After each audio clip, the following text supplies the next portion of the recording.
Welcome back, family, in Black House Live's book lecture series.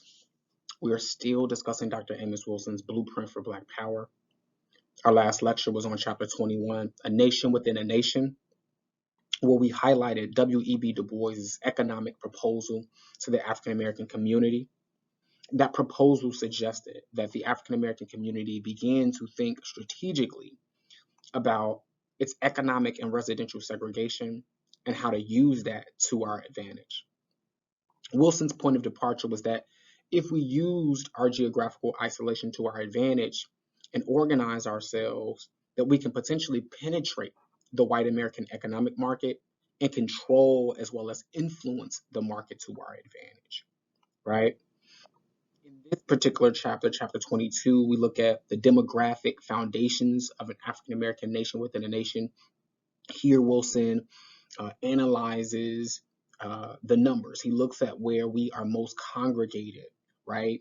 And gives us solutions and suggestions as to using those demographic numbers, right, to our advantage. I'm excited to jump right into it. The importance of a sense of nation. According to Dr. Wilson, the United States is made up of geographical and socioeconomic regions, right? So from north to south, east to west, right, to northeast and southwest, each of these regions consist of distinct characteristics and facilities, right? Some of these cities are business centers, right? Some of these cities are manufacturing or transportation or financial centers, all right? And Wilson goes on to explain that in each of these regions, uh, not only do they have, specific and unique purposes and intentions, he also explained that each of these areas and each of these regions import and export different services or different goods, right? Some regions are primarily agricultural, others are manufacturing. And so based on that, they're going to import and export either manufacturing or agricultural goods.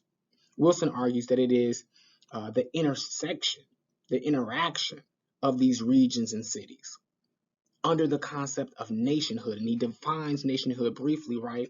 Of a centralized government, of a sense of cultural linguistic commonality, having a unified economic marketing system, right? These things are what creates the concept of nationhood. He says it is this that permits the United States to function as a nation and to define itself as a national and international power. It is the interaction of these different regions, right? Importing and exporting with one another under the concept of nationhood that allows it to interact as a national and international power. We'll unpack this a little further. According to Wilson, these white American power centers or these white American regions are interconnected by an infrastructure of rivers, roads, bridges, rails, and air routes. These networks form the nervous system of the nation. According to Wilson, this unified infrastructure is the basis for the transfer of goods and services. So it's through these roads, through these bridges, rails, and air routes, right, that these white regions are able to transfer goods and services between one another.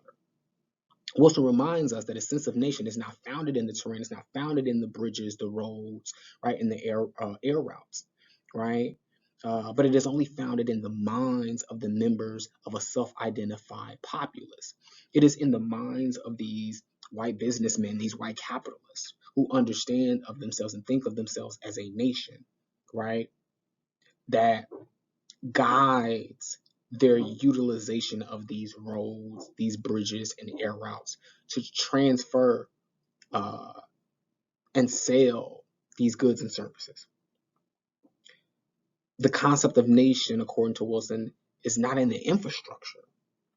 It's not in the bridge itself. It's not in the roads itself. It's not in the regions and territories itself. But it lies in the minds of the people acting and behaving as a nation. Let's keep going.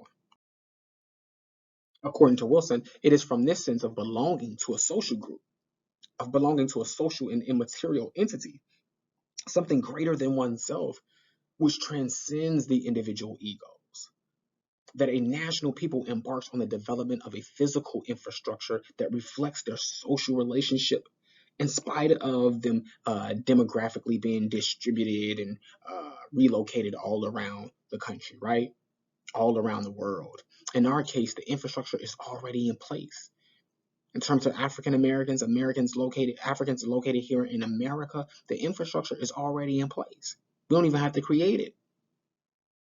We just have to take control of it and influence it in our own favor. All right.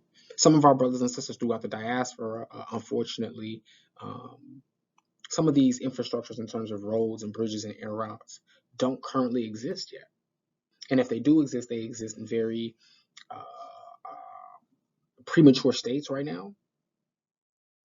And so when we were looking in our earlier lectures, when we were looking at Dr. Chancellor Williams, um, the plan that he breaks down. And in that plan, he explained that the African American was in a very unique situation to be able to implement this plan. And a lot of that is largely because there are infrastructures and systems that are already in place here in the West that do not exist in other places yet. And right now, we don't have the time to sit back and wait until some of these systems are developed, until some of these reforms are enacted to get to work. We have to be working in the midst of building and creating some of these systems as well. All right, let's keep going. Dr. Chancellor Williams told us in The Destruction of Black Civilization that the African American nation is in a unique and advantageous position to lead the implementation of the master plan. I just got done discussing this, right? The reason for this unique advantage is our proximity to such advanced infrastructure. Wilson argues that the same infrastructure that serves white America is available to us to create a distribution and communication network, right? So the argument is that these things are in place. We just have to take control of them. Wilson argues that there is the potential for the creation of a power grid to increase and project Black power. All right. So in the reclamation of our lands and of our territories, we have the means of creating this power dynamic that will allow us to be able to project our economic, our political, and social agendas onto the rest of the world.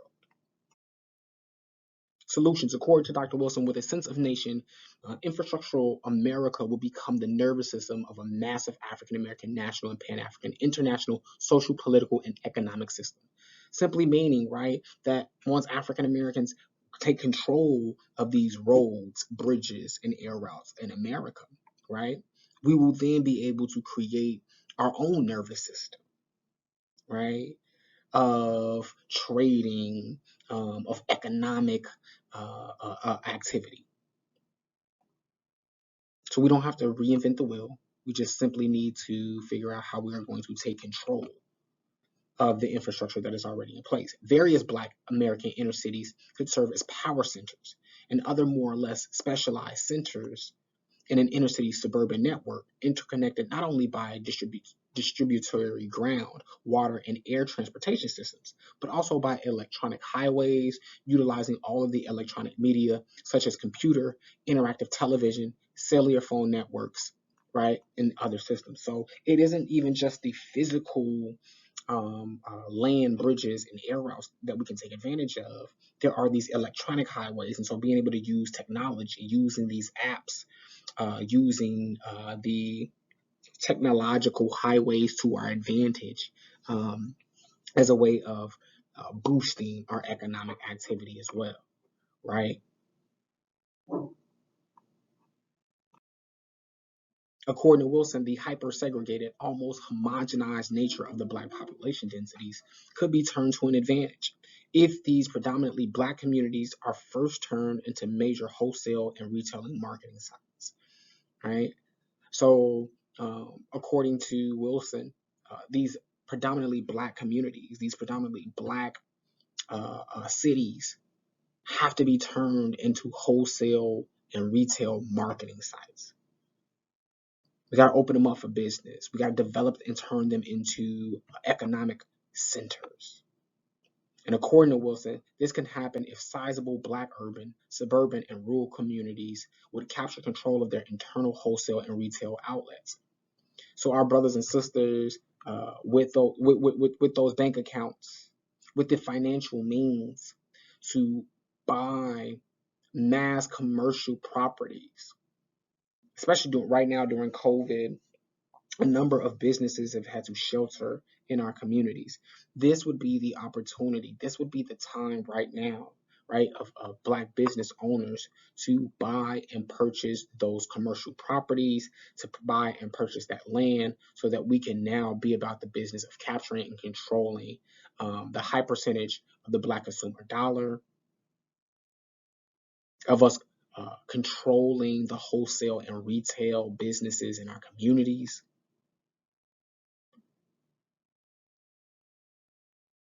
Wilson argues, however, this is just the first step. The second step would involve the penetration of downtown and shopping mall retail centers by Black-owned businesses. We aren't just content, right, with controlling and owning the businesses in our communities, but we are also intrigued with the idea of controlling and influencing other folks' businesses as well. We want to tap into that dominant culture market. We want to control the businesses that operate within that dominant market as well.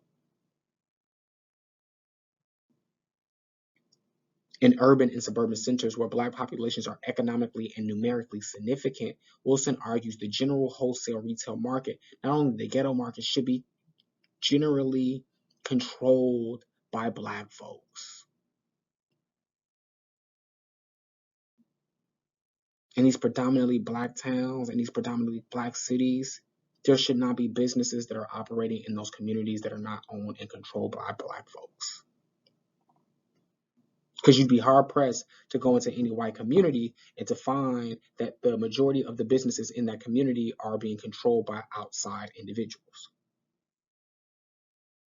Why is that the case, though, when you come to Black communities? The businesses in Black communities are not controlled, owned, and ran by the Black folks in that community. Franchise units of national and multinational corporations serving predominantly African American locales should come under African American ownership, management, and or influence.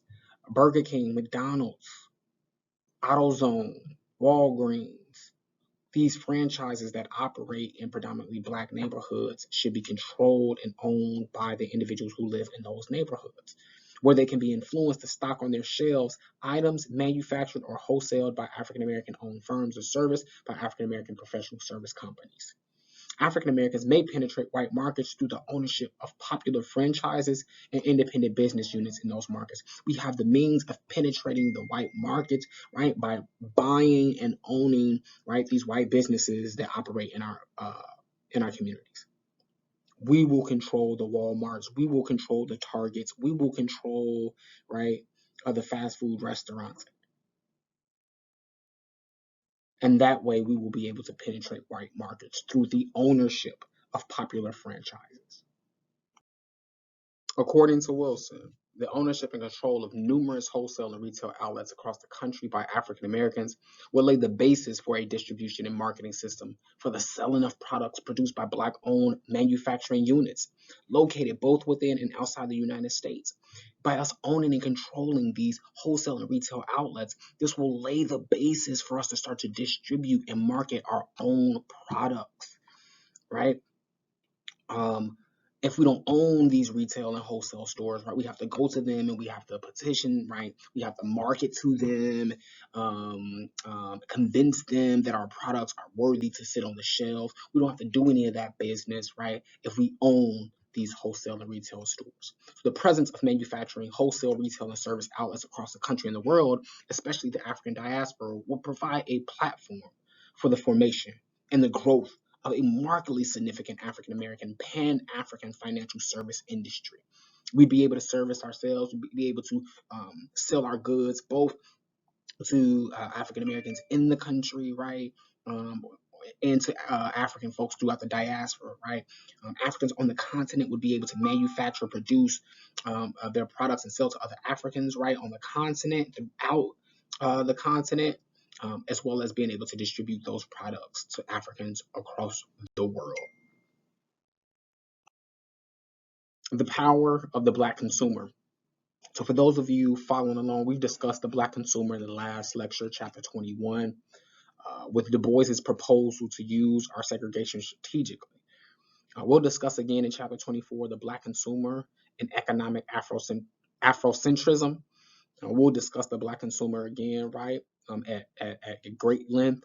But according to Dr. Wilson, it is often said that the African American community represents an earned consumer income of more than 250 to 300 billion, right? That was as of the printing of this book. Today, however, according to CNBC, as of 2022, that number has reached $1.6 trillion, right? And so Wilson reminds us that this community of between 35 to 40 million persons is larger than many nations and richer as well. If considered a nation, it would be one of the richest in terms of earned income. It represents a very large consumer market, coveted and sought after by many businesses and marketing firms. So just based off of our earned income, right, the spending power of the Black nation is astronomical and richer than many other quote unquote third world nations. Wilson reminds us that the Black consumer market only represents the earned income of the Black community, and so it's but a small fraction of the much larger wealth produced by the African American community, right? Wilson argues that the overall wealth produced by Blacks may approach or exceed $1 trillion, and in our case, as of today, hundreds of trillions of dollars. Wilson argues that we could significantly enrich ourselves through the capture of the productive wealth we generate in this country and abroad. If we were able to retain and control the wealth that we produce for other people in this country, we'd be doing a significant justice for our community. Demographic distributions of African Americans in contrast with other non-white ethnic groups. According to Du Bois, we should use our racial and economic segregation to our advantage instead of being alienated by white interests. Wilson provides a cursory breakdown. According to Wilson in 1990, African Americans comprise from 45% to 80% of the total population in 16 cities with 100,000 or more inhabitants. African Americans comprise 25% to 44% of the population of 44 cities with 100,000 inhabitants, and from 10% to 24% of the population of 57 cities with 100,000 inhabitants or more. This was data again as of the printing of this book. In summary, according to Wilson, there are 60 American cities of 100,000 or more inhabitants where Blacks comprise from 25% to 80% of the total population, and some 117 cities where we comprise from 10% to 80% of populations over 100,000 inhabitants. There are a total of 194 cities of 100,000 or more inhabitants in America. And so of 75 of America's largest metropolitan areas, 40 are comprised of 10 to 40% of African Americans. And so Wilson is breaking the numbers down to get us to understand where we are most concentrated, right, as a community, right, and what we can do with those numbers. According to Wilson, demographic analysis is important because we can study where Black people are most concentrated in the United States and in which regions. Where our gifts, talents, and skills are distributed around the country, and then plan how to organize that skill and talent, right? Wilson argues that it's instructive to compare the geographical population concentration of Blacks with those of other ethnic groups. We have to know that other ethnic groups, they are aware of where they are most concentrated, right? And what regions, right, their social and cultural groups are located. And Wilson is suggesting that we as African people have to do the exact same thing. Trade relations between ethnic American enclaves and their countries of origin. And so, according to Wilson, Latinos and Asian communities have developed internally integrated commercial business markets, as well as satellite markets in the communities of other ethnic groups. These markets are providing those community platforms for entry into and penetration of the larger American economic system. And so, Wilson is going to show that how other ethnic enclaves, how the ethnic groups have been able to not only establish markets, right, within their own communities, but they've been able to create these satellite markets, right, in other ethnic communities as well.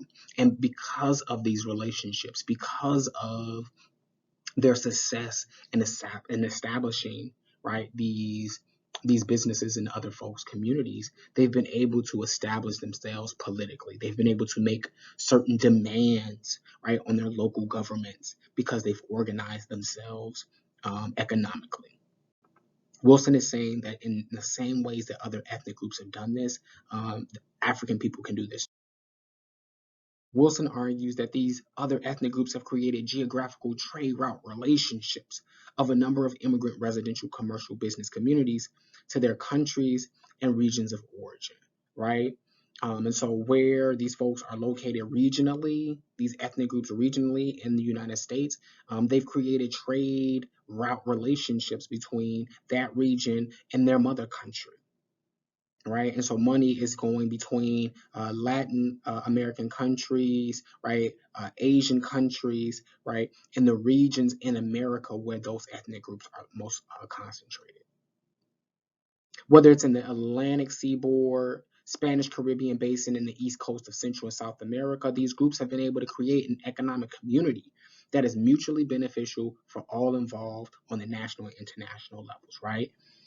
Wilson explained in this section, right, that these trade route relationships, while having to be taken with some sort of, grain of salt, right? We know that these are broad generalizations. It is still instructive for African people to analyze the ways in which other groups of people, right, are concentrating themselves economically, how they are trading and importing, right, internally and externally. All of that information is beneficial towards the African developing their own unique economic system, right?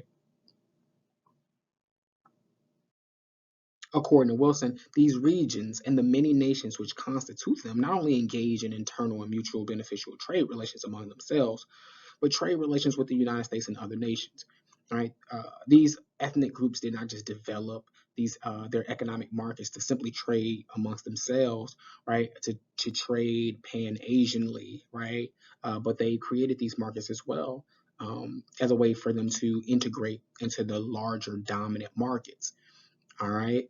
These regional countries carry out significant trade and financial relations with their overseas friends, families, and fellow countries, or with ethnic communities in America, right?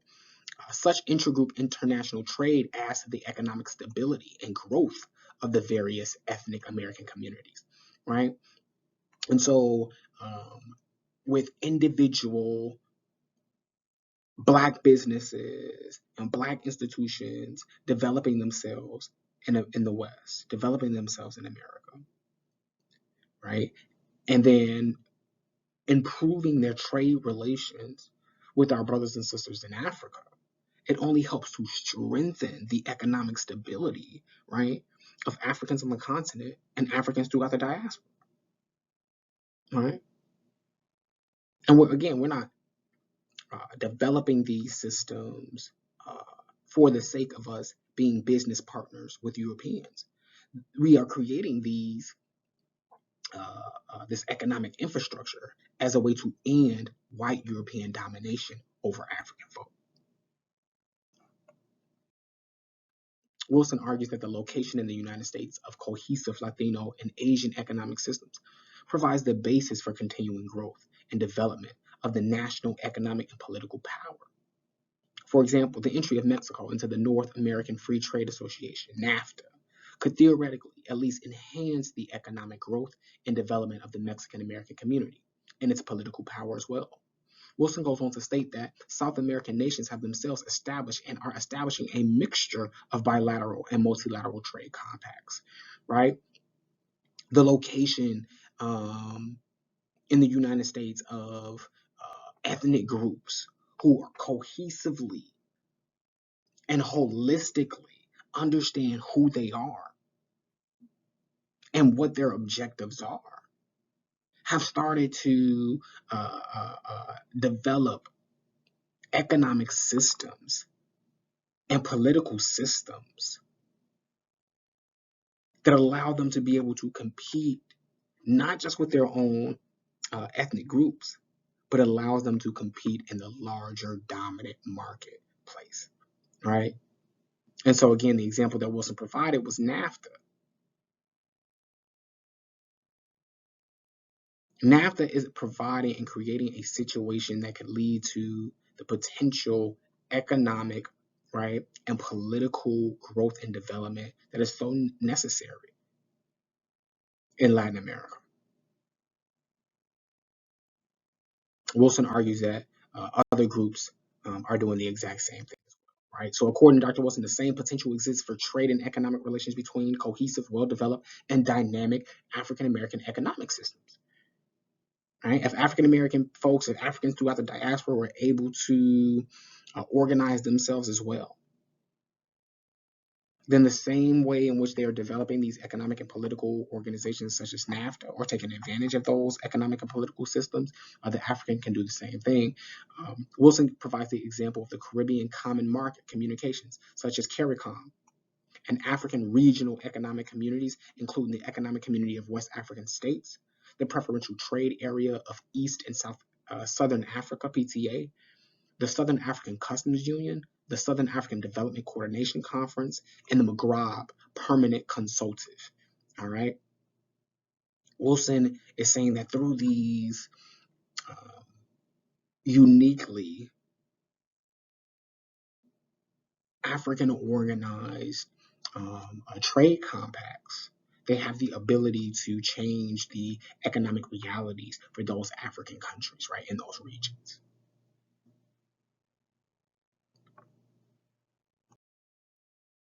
The economic potential of a united Black America.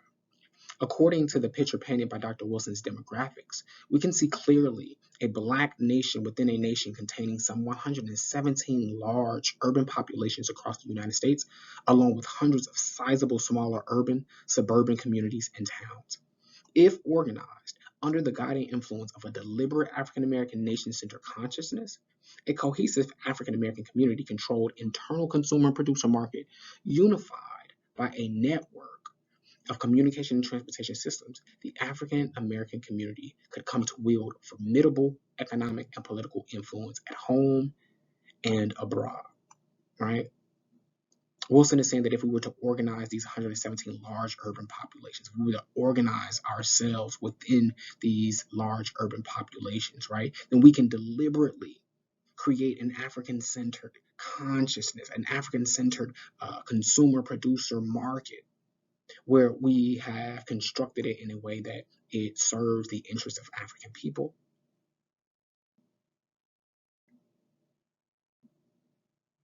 And all other individuals who want to do business with us will have to engage with us on our terms.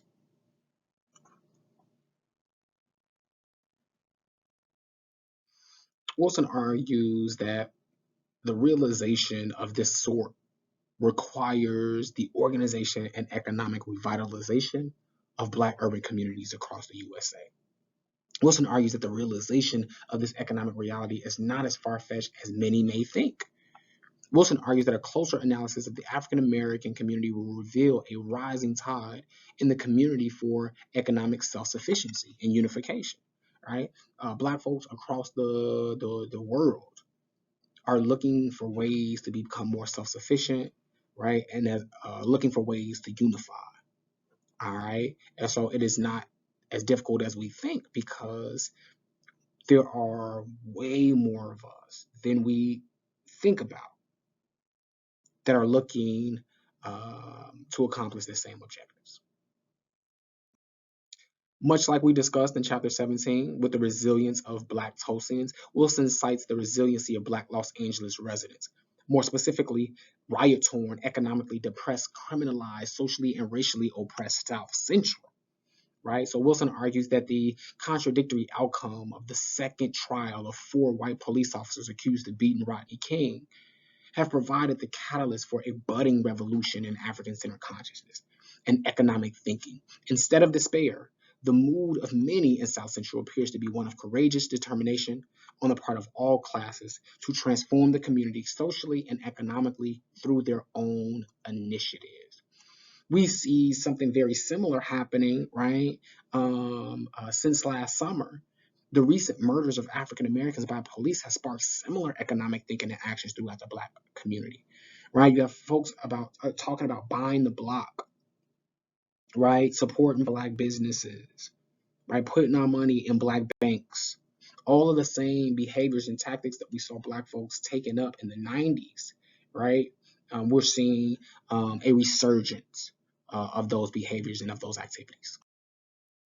Citing a 1993 New York Times report, Wilson argues that one significant socio-psychological outcome of the Rodney King trials, right? And it's funny that these were called or referred to as the Rodney King trials, when in fact uh, these trials were for the police officers, right? Um, but according to Wilson, one of the significant socio-psychological outcomes from these trials was the rethinking of their general relations to the larger society in general. Black folks started to rethink their relations to white folks. Will we continue to just aimlessly give our money? Will we continue to just aimlessly continue to support these white initiatives, these white programs, without getting anything in return? The Times reported many have turned inward in the last year, transferring money to Black-owned banks, seeking out Black businesses to repair their automobiles or buy a. They have been creating consortiums and cooperatives to serve the inner city and generally viewing the country as a more hostile place than they did before the jury verdicts. The verdicts of those cops helped local Black Los Angeles to see, right, that nothing was changing but the dates on the calendar. Nothing was changing but the years on the calendar. That the way in which Black folks were being treated by white folks in America was still largely the same. They were still being repressed. They were still being kept out of the larger economic markets. And so now what was the best time to start to do for self. If we continue to look toward these Europeans to do for us, we will be sadly mistaken. And so here, Wilson cites examples of Black Los Angeles resiliency. Wilson says that even to buy the block, to buy the businesses and properties, we have to think about our ethnic resources. What are our ethnic resources? Wilson argues that of great importance to the advancement of African American entrepreneurship and economic development are institutional and organizational resources.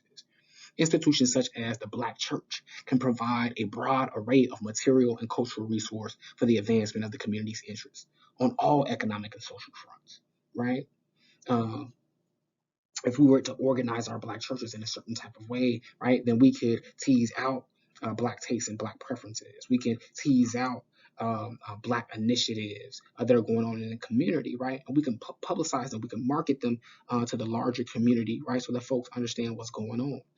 We can organize these Black congregations in a particular type of way, right, where we can almost dictate what will happen with those Black dollars, right, and what won't happen with those Black dollars. Transformations similar to those occurring in Los Angeles, if they sequentially or simultaneously occur across all African American communities in the country, especially under the support of a unified national African-centered organization. If we had a national, international African-centered organization, right, then many of the local businesses in those regions will be able to point to that African-centered organization as a model, right? They could go to it to receive the supports and the funds that it needs to maintain itself. It would not only drastically change the economic political circumstances of the African American community, but it would also change the fortunes of the worldwide African community, right? We recognize that the successes of African people on the continent of Africa, it has reverberations throughout the diaspora. And so the opposite is also true, that successes of Africans throughout the diaspora is going to have positive reverberations on the continent. Suburbanization and economics. Citing American demographics, Dr. Wilson argues that one of the major demographic phenomena which occurred during the 1980s involved a relatively large migration of blacks to the suburbs of America. Wilson states that by 1960, 32% of all African Americans in metropolitan areas lived in suburban neighborhoods. That was as of the printing of this book. As of today, right? Based on an article from The Atlantic and ABC News of 2016, that percentage is up 52%. Right? We found out during the Donald Trump election that more than half of African American families live in the suburbs. Black folks aren't as poor as the media will allow you to believe. So Wilson states that by 1990, 32% of all African Americans in metropolitan areas lived in suburban neighborhoods. That number's up to 52% now. Wilson argues that even a good fraction of the yearly income of these black suburban areas could be spent with African business establishments and investing in their own wealth-producing projects. Imagine if 52% of the folks who live, of the black folks that lived in the suburbs, imagine if that 52% supported 100% of black businesses. Imagine if half of that 50% was contributing 100%, right, of their spending power to black businesses. Imagine if this 50% was spending 50% of their spending power with black businesses. We could drastically change, right, the economic and political realities of our communities overnight, right, just by changing our spending. Wilson argues that although discrimination is a large factor in segregating black suburbs, living in segregated or predominantly black suburbs is very frequently a matter of choice for affluent blacks. Wilson argues that it is important to note that many affluent black suburbs are relatively contiguous with or near majority black inner city neighborhoods. This proximity of relatively homogeneous and large black neighborhoods with their combined numbers, human and material capital, if appropriately organized and coordinated, would make for the economic revitalization and political empowerment of black America. If we were to organize these concentrations of black folks in urban and suburban areas, right, then we could start to coordinate our economic comeback plan, our political comeback plan. Wilson argues that a major goal of black inner city economic and social development would involve finding ways that relatively affluent black suburbs can connect infrastructurally, culturally, and economically with black inner cities. We have to connect that black inner city with the black suburbs. We got to get those two regions, right, of the same city to start talking with each other. If we can't get the black folks in the suburbs and the black folks in the inner city to start trading, right, and relating with one another, how do we ever expect to get Africans in the diaspora to start trading and interacting with Africans on the continent? So we got to start local to go global. Cooperative economics. According to Dr. Wilson, the Brotherhood Crusade and the Black Brotherhood United Fund, BBUF, of predominantly African American South Central Los Angeles provided a remarkable example of cooperative economics. Wilson argues that the Brotherhood Crusade and BBUF decided to make a place for business owned by the African American community to serve the community, right? We're not going to be able to go at this alone. We're going to have to utilize the merger of some black businesses, the mergers of some black banks, to pull these resources and to pull the skill and the talent so that we are sufficient and efficient with resource.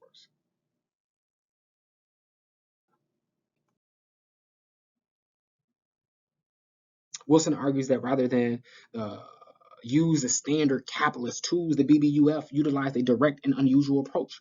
The Brotherhood solicited and obtained help directly from the community itself. Instead of going to banks, right? Instead of going to the government, right? And requesting these philanthropic dollars from white outsiders. BBUF and the Brotherhood, they solicited help directly from the community. According to Danny Bankwell, founder and president of the Brotherhood Crusade, which oversaw the construction of the store, our community convenience store, in the heart of South Central Los Angeles, no bank, no savings and loan venture capitalists will support our vision, says Bankwell. The Brotherhood Crusade plans to open 5 more stores, a model for redevelopment of the African American community. Half of the current store's profit will go to open new stores, and the other half will be used to fund community projects. So here, the Brotherhood, they didn't look at their inability to be able to acquire loans from the banks as a sign that they needed to stop, right? It was only used as proof and evidence, right? That given that we can't get these resources from white banks, we're going to have to start to develop these resources for ourselves. We'll have to create organizations for ourselves to do for ourselves. Prince George County.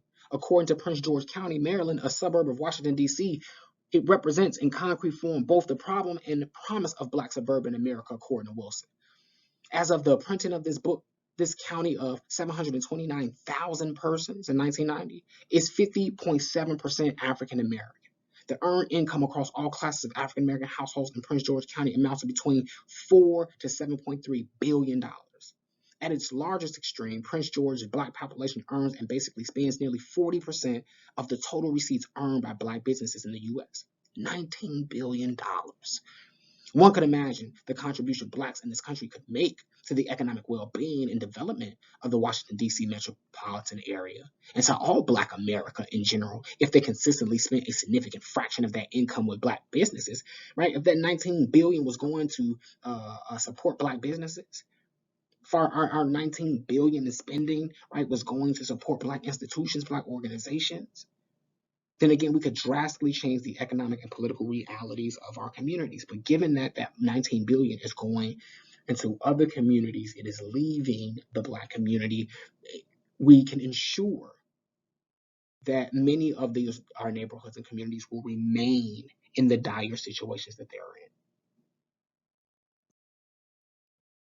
Wilson argues that one cannot but be awed by the thought of what a sense of unity, African-centered consciousness, and identity combined with African-centered urban suburban planning and development could do to change the economic and social character of these 40 areas, right? An African-centered organization that is regionally located, we talked in some of the other chapters about how Asian American folks have been able to establish these organizations, right? Wherever there are mass concentrations of these groups, of these ethnic groups, there are ethnic institutions, there are cultural institutions created by them that helps to organize that concentrated mass of ethnic beings. We as a culture, we as a group of people, right, we have failed to create these organizations and these institutions for ourselves. The Urban League is not that. The NAACP is not that. And so an African-centered consciousness and identity combined with African-centered urban suburban planning and development, right? We need those kind of institutions. Not only these 40 areas, but the economic and social character of Black America as a whole, as well as that of the Pan-African world. We need a wide-scale organization or organizations, plural, right? That is geared toward connecting these dots. The power of a Black national vision. Wilson argues that his review of African American demographics has revealed that African American people have all the physical and human resource makings of a powerful nation within a nation. While compared to the European American nation within a nation, African American resources may appear relatively meager, but we must remind ourselves that these resources are many times larger than many nations. While our African American resources may be small in comparison to white America's, right? The resource pool that African Americans have, right, in regards to Africans throughout the diaspora, in comparison to Africans in the diaspora, are significant, are many times larger than many nations, right? Including, Wilson breaks down, many white nations, and their potential for growth is enormous. Wilson reminds us that contrary to the disingenuous and dissembling ideology of individualism, the white American nation within a nation has never operated on the basis, right, of being individuals. And given that they've never operated in that way, right, we should no longer buy into that rhetoric of individualism. Wilson argues that the sense of belonging to a social economic entity greater than oneself, and at crucial times acting under the influence of that sense, right? That sense of nation, the willingness of individuals and groups to subordinate their personal and collective interests to the higher ones, right, is what has made America great. It is what has enabled it to provide a broad opportunity structure for both individual and group success. According to Dr. Wilson, the African American community retains its relatively powerlessness because it's dispossessed of a vision, dispossessed of a perception of itself, not imposed on it by those who would exploit and dominate it, namely white American and other alien groups. But as long as the African American community perceives itself and perceives the world in terms of concepts imposed on it by exploitative, dominant white America, the same can be said of the worldwide African community vis-a-vis right worldwide European community. It will remain politically and economically weak as long as we continue to buy into the socialization, the identity that was given to us by our oppressors. Right, we will remain dominated. We will remain economically and politically dominated. It will suffer unnecessary physical, ecological, and social and psychological ills, right? Because we refuse to conceive of ourselves as a African nation. We refuse to do for ourselves as an African nation.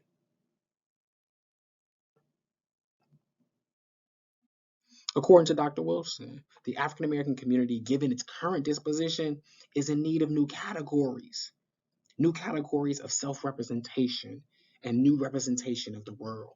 Right? We can no longer afford to continue to think of ourselves and perceive of ourselves in the ways in which our oppressors have socialized us to think about ourselves. Right? We can no longer use the victimized identity that we were socialized into accepting. That no longer works for us. Wilson says that we have to change that mentality to that of an African-centered community, to an African-centered consciousness and identity. All right. And once we do that, y'all, we can change the current reality that we're living under.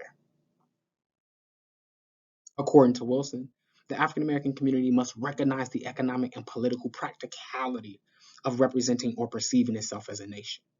By doing so, it comes to realize the formidable economic, political, and social resources it already has at its hands, as well as the remarkable potential it has yet to develop, right? We don't have to reinvent the wheel, y'all. There are systems already in place that we simply have to take control over, that we simply have to stamp our influence on. For in its misperception of itself and consequently its unconsciousness of its true possibilities, it remains unaware of the lethal damage it does to its own body politic. And so, as much as we can point fingers at the outside communities and the roles that they play, right, in maintaining our domination, Wilson has consistently throughout this book held a mirror up to the African American community and talked about the role that we've played, our own agency, right, in this, in our relative powerlessness. Wilson argues that the African American community only spends approximately 5 cents of every dollar it earns with its own businesses and professional establishments. Wilson argues that just a modest increase in Black spending with Black businesses could greatly increase the earnings, the expansion, the number of employees, political power, and economic leverage of Black-owned businesses in the Black community. A heavier investment by the African American community and Black businesses in general, commerce, and international trade could multiply these factors 1,000-fold. However, to achieve these ends, it requires a more race-conscious consumer orientation, right, on the part of African American people. It requires that the community tax itself by spending and investing ever-increasing percentages of its gross earnings with Black businesses, right? These businesses would in turn be enabled to contribute a significant amount of their earned income to increase employment, right? To increase opportunities in the community, right? To providing and developing community institutions, right? As well as economic and social betterment, right? For the African American, the African, Pan African community in general. All right. So not only do we have to capture the businesses in our community, the businesses in the suburbs, right? We need to penetrate the white business sector, as well. And while we're doing this, right, we're either coalescing the Black organizations and the Black institutions, right, that are already African centered, that are already doing that work, that will serve as those regional feeder organizations, right, to these businesses and to this economic market, or we have to develop one. Let's just get real. If these regions do not possess the African-centered institutions that we need to feed these businesses, to feed these institutions and community, then we have to create them. And we're creating that. We're creating that institution. We're creating those organizations simultaneously in the process of buying that land, acquiring land by any means necessary. We're acquiring the retail and the wholesale commercial properties in our communities by any means necessary. Family, I thank you for your attention, your time here in discussing chapter 22.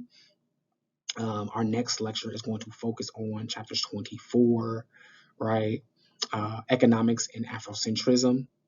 We're going to look at the ways in which not just Africans, but non-Africans have recognized the economic value, right, in the red, black, and the green, right? And so other folks are benefiting and getting rich off of the red, black, and green. We as African American people have not used our ethnic and cultural resources to our advantage.